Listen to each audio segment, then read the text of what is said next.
In my opinion, one of the most underrated chronographs on the market today.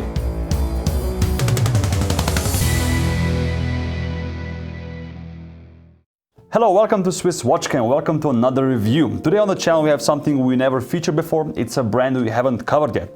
So today we're going to do another unboxing, and it's going to be the Zenith El Primero Defy 21 Ultraviolet.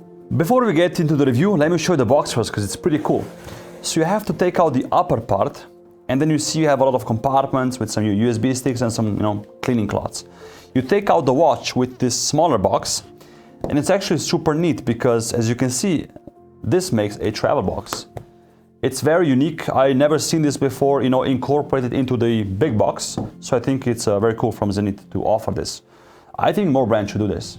Today's watch is actually on the short list of watches I want to buy in the near future.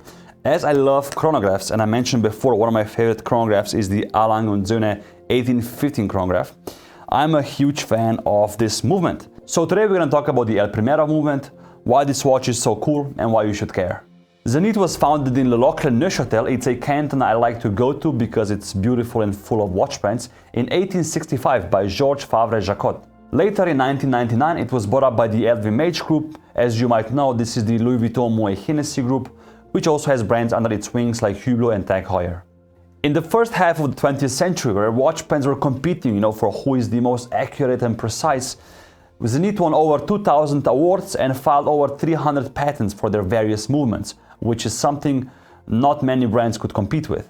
Still today, in the beautiful city of Le Locle, Zenith is a full-fledged manufacturer who produces its own watches. For those who don't know, the El Primero movement was introduced in 1969 and was one of the first high beat frequency movements. Back then it already beat at 36,000 vibrations per hour. A fun fact for everybody that likes the Rolex Daytona watches, from 1988 up to 2000, Zenith was supplying them with their El Primero movements. For me, this movement, or a similar version of this, holds a special place in my heart. For all my Tag Heuer fans out there, you might remember the Tag Heuer Carrera Micrograph watch. It was the first watch which was accurate to 100th of a second, an extremely impressive feat. But the Micrograph, if you compare it to today's Zenith pricing, was on a different level. I think it was around 50,000 Swiss francs, whereas this watch that I hold in my hands now is only 13,100 Swiss francs. That's also one of the reasons I love this watch, because no chronograph in that price category can compete with this. The Defy 21 model comes in many different variations. You have some in titanium, gold, carbon, ceramic, but this might be one of my favorite cases. The case we have here is made out of titanium and has this beautiful microblasted finish, which I really like. The name Ultraviolet comes from the obvious, the dial and the strap, and also on the case back you can see the winding rotor, and some parts of the bridges are actually violet. The skeletonized dial features 3 subdials which are used for the timekeeping and also the chronograph function, and at 12 o'clock you have the power reserve indicator. In this case though, it's not used for measuring the power of the timekeeping function, but the power of the chronograph barrel. It features 2 barrels and 2 escapements, so we could say it has 2 movements. The timekeeping escapement is here at 7 o'clock, and the mainspring barrel for it is here behind the 12 o'clock markers. The escapement for the chronograph is here at 11 o'clock, and its winding barrel is here at 4 o'clock.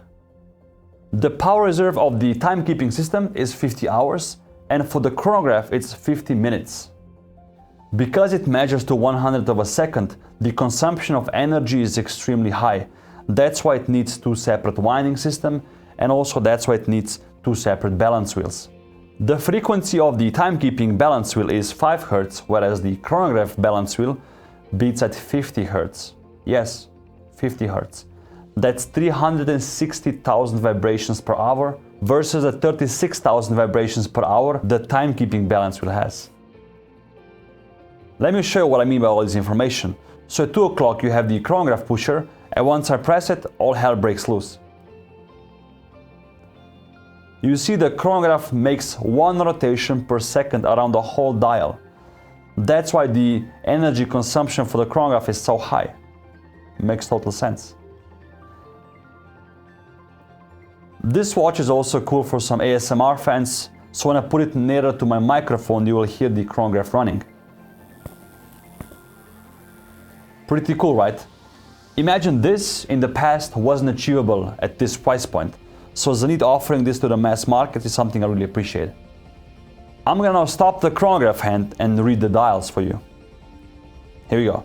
So the big seconds hand, which is moving around, is measuring 1/100th of a second.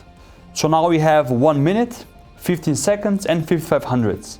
Again, something not many chronographs can measure. And the dial at 9 o'clock is the running seconds for the timekeeping indication. Again, you press the button here at 5 o'clock to reset the chronograph. Because this watch has 2 escapements and 2 winding barrels, there's also something special while winding it. You do it of course via the crown, so if you wind the watch clockwise, you actually wind the chronograph movement. But if you wind it counterclockwise, you wind the timekeeping barrel.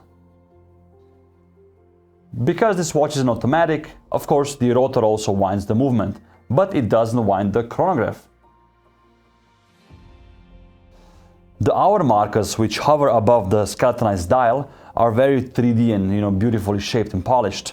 Applied on them is Super-LumiNova, which you can also find on the hour and the minute hand. Turning the watch around, you can see the exhibition case pack, and you can see the rest of the Zenith El Primero 9004 movement. The rotor is very smooth, as you can see, and is in the shape of the Zenith star. It's also beautifully coated, like the front and the base plates. The movement is very industrial looking, but the quality is really high. Here you can see the timekeeping balance wheel, which is beautifully working. And this one here is for the chronograph. It's also small to be as efficient as possible.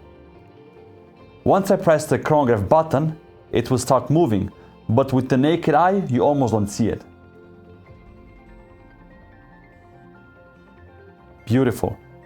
Again, achieving this in a watch for this price point is something I commend Zenith for, and I think everybody, if you have the chance, go see this in person and go try it on. Once on the wrist, you see that this watch is definitely a conversation starter, and I would probably wind up the chronograph every hour because I would empty the barrel for sure. This watch comes in a rubber strap. It's super comfortable and in tune with the Ultraviolet theme. The folding clasp is super well made as well in titanium. It features the Zenith star here, and just the details and how this all comes together is very interesting to me. It features the Zenith logo on the buckle as well and is beautifully shaped. Turning the wrist around, you can see that this is not the thinnest timepiece on the market, but for a movement like this you need some space. It's in fact 14.4 millimeters high. The strap goes into the case here and you can see the lugs, which are beautifully faceted. The diameter of this model is 44 millimeters, which for my 18.1 centimeter wrist size is not an issue at all. Due to the way the case and the strap are shaped, the watch is very ergonomic and can also fit smaller wrists. Let me know in the comment section below what you think about Zenith and the models they've been creating since the last few years. Also, let me know what you think about the Defy 21 model and which case variation would you choose. If you have some other questions, leave a comment down below, like and subscribe. Thank you for watching, and I'll see you guys next week.